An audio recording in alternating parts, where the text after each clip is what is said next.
instructional video on how to set up the Dalua Great White GW-5 skimmer, and the same rules apply to the GW-10. So first we're going to open the box, and ooh, look at that shiny skimmer.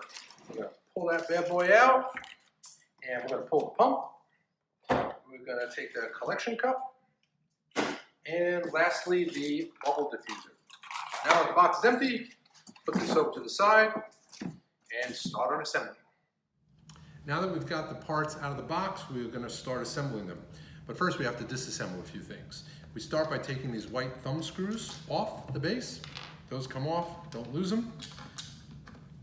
And once those are off, then this whole top can separate because we need to take that off to install the pump. Then we take the pump out of the box. There it is right there. And we have this diffuser piece, which we'll get to later. So first, we're going to take this bubble diffuser and take this white nut off of it. It's actually a threaded rod that holds it in place. This separates, then this locking piece comes out, and this sits right on this very easily. It's the only way it can go. And then this threads right in there. You don't need any Teflon or any glue or anything. Do not use any hand tools. This is all meant to be hand tight. This is not something that has to be super watertight. Totally fine to just do it by hand.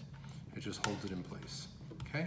Now that that's in place, we take this, we align these two tabs with these two receiving holes, and you have to kind of get down, make sure they're in. Now it can't move around, and the water can come out nice and cleanly, and some of the water and the air can come out the top. Then you take this threaded rod, put that back in to hold it all back in place. And again, you just do hand tight on it. So now the pump is ready to go. We're going to take the Velcro off of it. That. And if you look at the plate here, the base, there's a little indentation. That's where your wire is going to go. So I'm going to put this, put it like that so that the intake is facing that way. Remember on these pumps, the intake is always here and then the output is on the top. So then we can just kind of bend that wire right there. And we take the assembly and we're going to put it right over it and make sure that that wire stays where we want it. And that's good. And now we're going to put the screws back in.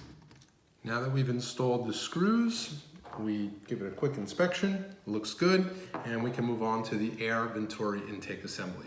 You notice that the blue hose goes on this end, and it's reduced over here, and then it's a lot wider over there. This is where your pump will attach to. So we take this, and we just hold the skimmer with one hand and with the other, just gently push it through. You'll see that it just pushes right onto the threads of the pump. Doesn't have to be super tight. Just has to be on, that's it. And then you take the hose and you could wrap the hose around the front or the back. Doesn't really matter, it's all going to the same spot and it clips right on there like that. And this is your air silencer right here. You can adjust the air intake by adjusting this piece right here. So now that the skimmer pump and air venturi inline is assembled, I'm going to install the top of this. You just remove the blue tape, pretty self-explanatory. This top comes off. This is your plug to drain the skimmate out of the top collection cup, and there's a gasket already inside here, and that stays inside. This is a really nice feature on this unit. It's a very quick and easy to access collection cup. Some units you have to unscrew them, and they're a real pain. This one you could just go like that. You take the top off and dump it, or you can run this down to a collection reservoir.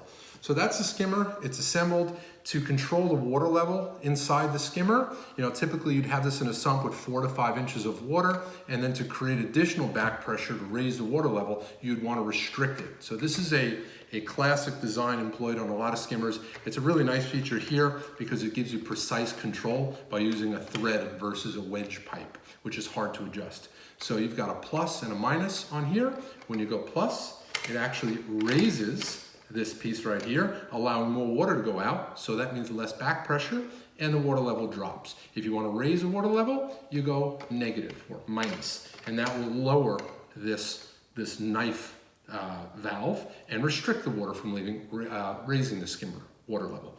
That's it. The pump is silent. It's an Italian-made Eden pump, a bulletproof pump. It's been used on a lot of skimmers before. It's perfect for this application. And that's it. Put it in your sump. It's not going to vibrate because it has black rubber feet on the bottom. We would recommend just keeping it away from the sides of your walls. You don't want anything to happen to it, or should this overflow and water drip down, you don't want it to go down out of the sump. That's it, plug it in and enjoy. Happy riffing.